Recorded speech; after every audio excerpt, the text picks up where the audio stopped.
our right brain has language.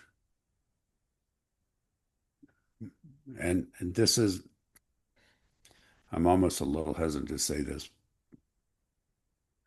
Uh, well, let me say it and then I'll circle back and qualify it a little bit. Mm, Our right brain has language, but it doesn't have speech. mm, It's our left brain that has speech. Now, my hesitation there is that there's so much connection between the two that there's some overlap. So I don't want to be quite so black and white about either of those. mm.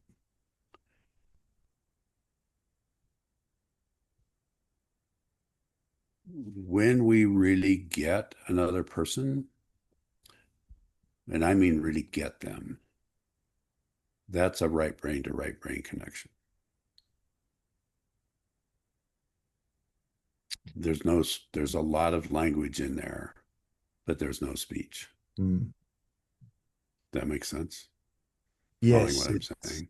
I do, and I think often about how, perhaps when Siobhan and I are sitting together and, she might look up from her book or whatever, and I have an image or a metaphor or a felt sense pop into my body, and this seems to be exactly in alignment with what she's pondering or whatever it is.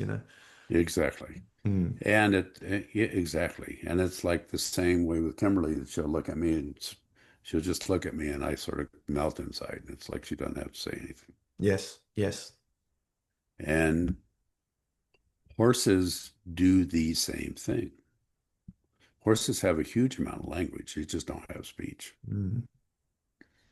And they're reading our body language and we're learning to read theirs. And and it's in that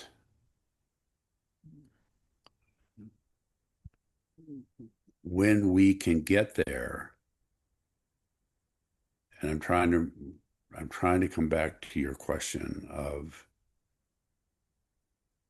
what happens when we we literally are speaking without moving our mouths, is that's what's happening.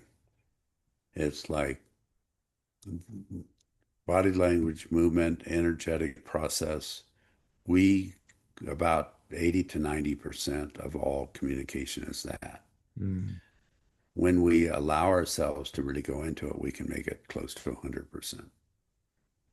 And and that's what happens when we get to the I thou we part of it, we that communication happens without words. Right, right. So the thou and the we, could you delineate the thou and the we and why there is that necessity for having the we as well? um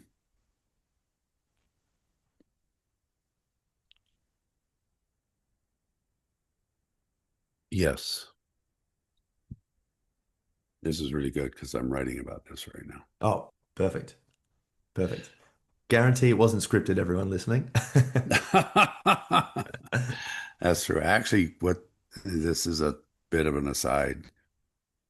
Two friends of mine wrote a chapter that just came out in the AMA, which is American Psychological Association, on existential and gestalt therapy. And they wrote it about my work. Oh, wow, beautiful. And the reason I didn't write it was because it wouldn't have been cool for me to write about myself. Sure, sure. I think you get a green part, a bit of a hall pass there, Julie, but Well, and it actually just came out. It it was just released today. oh, fantastic. I'd love to read if you could send me the Um, links. It'd be great. yeah, it's actually in a 400-page book. It's one chapter in there, but I'll get you. I don't even have the link. I can give you the book, but I don't Mm. have the link to the chapter. Yep. Um,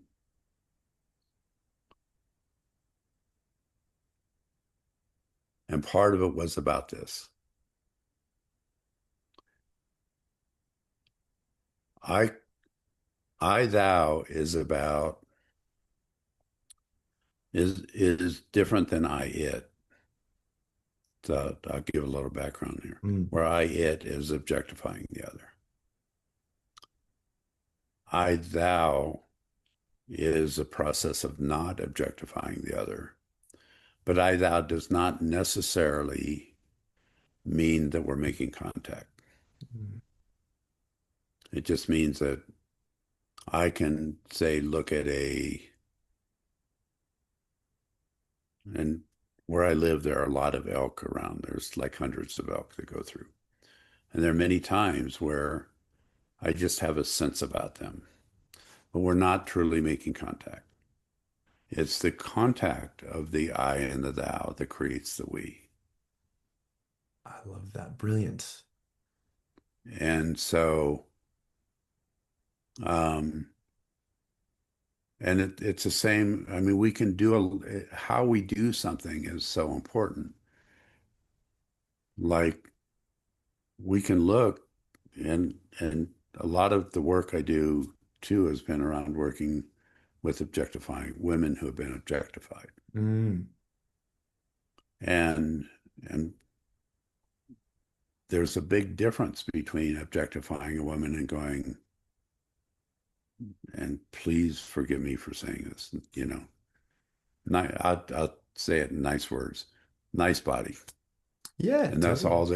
that's all that a person sees. Yes. That's really different than going, the way this person moves and the fluidity which how they move is stunning. Yes. Yes. Yes. But I still may not know that person. I still may not have any contact at all with that person. Mm, But I'm not objectifying that person. yes. That makes sense. So And it's the, I was just going to oh, go say, ahead, just go ahead. the way I understand that is, looking at someone who's really attractive, it's objectifying it as, the way you're describing them is almost they're a tool to use, something that you can maneuver for your own personal gain or whatever it is. But Exactly. admiring their beauty, like, oh, this person's stunning or beautiful or whatever it is, you experience them in their own sovereignty as a fellow human being. Exactly. And Mm, the same way with horses. I'll be out riding and I'll go by someone and they hardly ever say hi to me. They just say beautiful horse. mm, mm, And but again, they're not objectifying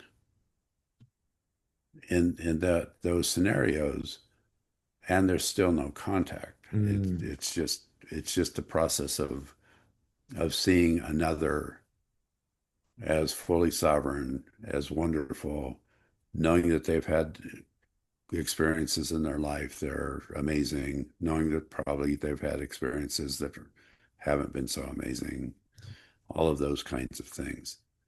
But it's the contact between I and thou that creates the we. And and so that's the distinction that makes some sense to me.